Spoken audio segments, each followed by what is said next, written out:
Eu estava passando recentemente por um processo de aquisição de um pedaço de uma empresa.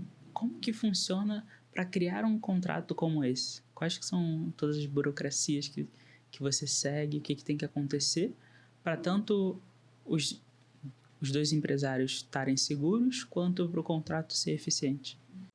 Então, a gente tem algumas formas de você adquirir participação societária em empresas, né? Com o boom das startups, a gente teve meio que uma explosão de utilização desses meios de aquisição também.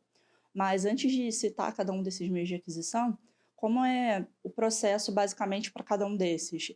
Obviamente, cada contrato desses vai ter suas particularidades, mas, no geral, o que é o mais essencial a ser feito? Uma due diligence da empresa que você vai adquirir. Por quê? Pode ser que aquela empresa tenha passivos, pode ser que aquela empresa tenha diversos problemas na justiça. Então, toda vez que você vai adquirir diretamente cotas dessa empresa, é importante que você conheça aquela empresa que você vai entrar. Porque quando o seu nome passar a fazer parte do contrato social dela, que se tratando de uma limitada, você concorre na responsabilidade sobre os atos daquela empresa. Você responde por aquela responsabilidade ali da empresa também, as decisões que vão ser tomadas ali também. Tá? Em relação às participações, por exemplo, vou dar o exemplo das startups aqui, quais os contratos a gente pode usar para investimento em startups. Vamos começar pelo mútuo conversível. O que é um mútuo conversível? É um empréstimo. O investidor vai fazer um empréstimo à empresa que ele quer investir.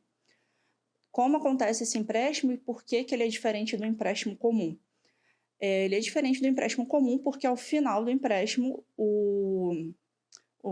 ai, meu pai, perdão, o mutuante pode decidir se ele quer adquirir a participação societária ou se ele quer o dinheiro de volta com os juros pelo período que ele emprestou. Qual é a Entendi. vantagem desse... Não, entendi. Foi mal. Qual é a vantagem desse tipo de contrato para investimento? No mútuo conversível, você não fica responsável, você não entra imediatamente no contrato social daquela empresa, no corpo societário dela. Então, durante o período, enquanto você não entra no contrato social, você está isento de responsabilidade sobre aquela empresa. Se ela tiver um passivo trabalhista, se ela tiver um passivo tributário, você está isento. Tá? Uma outra opção que a gente tem é o investimento anjo, que muita gente já ouviu falar sobre isso. O investimento anjo, acho que hoje talvez seja o meio mais popular. Ele ele foi regulamentado por uma lei em 2016, a Lei Complementar 155, e em 2021 ele teve uma alteração com o Marco Legal das Startups. O que é o investimento anjo e por que ele é tão utilizado? O investimento anjo é bem parecido com o mútuo conversível, e o que difere realmente é a questão da lei regulamentando. Para você ser um investimento anjo, você tem algumas características e algumas obrigações que você precisa cumprir, que estão dispostas na lei, para que você seja um investidor anjo. Para ser um investidor anjo, o que ele pede? Ele vai pedir uma participação dos lucros daquela empresa e, obviamente, a participação societária dele ao final daquele investimento. Ele está investindo ali para pegar a participação societária e os lucros da empresa. A diferença desse para o mútuo conversível é realmente a regulamentação por lei. A gente tem uma terceira opção, que é a opção de compra de participação societária. Nessa, o investidor paga para ter a opção de adquirir futuramente as ações daquela empresa por um preço pré-fixado.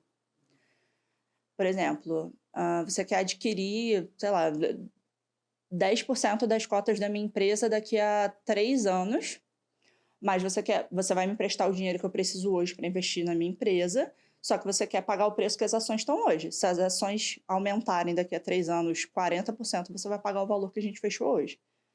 E aí, nesse contrato, a gente tem um termo de uso dos direitos para adquirir essa participação societária. Porque não pode chegar a qualquer momento, não, quero adquirir agora, enfim. Você tem ali um direito de exercício registrado através de um termo para adquirir aquelas cotas. Uma outra opção é por adiantamento de aumento de capital societário. Como que funciona esse? Você empresta um dinheiro à sociedade que você quer investir, ela prevê um aumento de capital societário, só que ela não vai realizar esse aumento agora, ela vai realizar esse aumento no futuro, e você só vai passar a fazer parte do quadro societário futuramente. Vantagem desse meio de contrato, você não tem ali impostos, porque ele, na verdade, não é uma operação de venda, ele é uma operação mais contábil, porque você vai receber o valor agora, mas esse valor só vai entrar no capital social da empresa daqui a algum tempo. Então, você fica isento ali de impostos, e no mútuo você paga impostos. Por quê? O mútuo é uma operação financeira, então você já paga o IOF, e como você está emprestando um dinheiro a juros, você vai ter uma renda daqueles juros que você vai receber. Então, você já tem o IR incidindo também. E a gente tem também o último meio de adquirir participação é através de uma SCP. O que é a SCP? Ela, na verdade, ela é um tipo societário também, que é a Sociedade em Conta de Participação. E para que ela ocorra é necessário que você tenha duas pessoas. Pode ser uma pessoa física e uma jurídica, e aí a gente tem que ter um empresário, ou uma sociedade, pode ser uma sociedade também, e eles precisam ter um objetivo em comum. Eles vão buscar realizar determinada coisa. Só que ele é muito usado para investir em startups porque ele é um tipo de empresa totalmente diferente das demais. Então, aproveita-se as vantagens que ele tem para fazer investimentos em startup por meio da sociedade em cota de participação. Acho que são esses. São vários. São vários. Cara, bem interessante. É muito interessante como que existem opções de mais risco, existem opções de menos. E existem opções, por exemplo, da aquisição de uma empresa sem pagamento, como se a pessoa fosse entrar na empresa sendo sócio, ou seja, você poderia trazer um sócio de fora para ser como se fosse um sócio executivo, sem a pessoa precisar fazer investimento? Existem essas possibilidades? Então, a gente tem a vedação ao sócio de serviço hoje no ordenamento. Mas você pode fazer... A gente tem mecanismos hoje que se chamam de retenção de talentos, em que você oferece ali a possibilidade de uma pessoa que está vindo para agregar, para trabalhar, por exemplo. Você tem um programador muito bom, você não quer perder esse programador. Você oferece ali para ele a possibilidade de, daqui a algum tempo, ele adquirir uma determinada quantidade de cotas da empresa por um determinado valor, e aí cumpriu-se aquele tempo, cumpriu-se os requisitos estabelecidos em contrato, ele pode adquirir e passar a fazer parte da sociedade. E ali vão se colocando vários requisitos para que ele alcance aquilo ali. Como se fossem metas estabelecidas. Sim, basicamente isso. Só que aí a gente tem que ter um cuidado muito grande. Hoje, os mecanismos de retenção de talento estão sendo utilizados de forma banal para que se esconda uma relação trabalhista. Só que no momento que se vai à Justiça do Trabalho e realmente é levado ali, eles analisam e encontram a relação trabalhista, quebra o contrato, não adianta, você vai pagar por todos os custos trabalhistas. Então, a gente tem que ter muito cuidado em relação ao uso desses mecanismos de retenção de talentos para que eles não sejam confundidos ali como meios de burlar uma relação trabalhista. Entendi. Eu já vi empresas entregando micro participações na empresa, justamente fazendo isso, mantendo uma contratação muitas das vezes PJ, e às vezes entregando porcentagens bem inferiores a 1% da empresa. Então isso seria um meio de burlar? Não posso dizer assim com exata precisão que essas empresas fizeram isso, mas a probabilidade de que elas tenham feito isso é bem grande. A não ser que as empresas sejam muito grandes.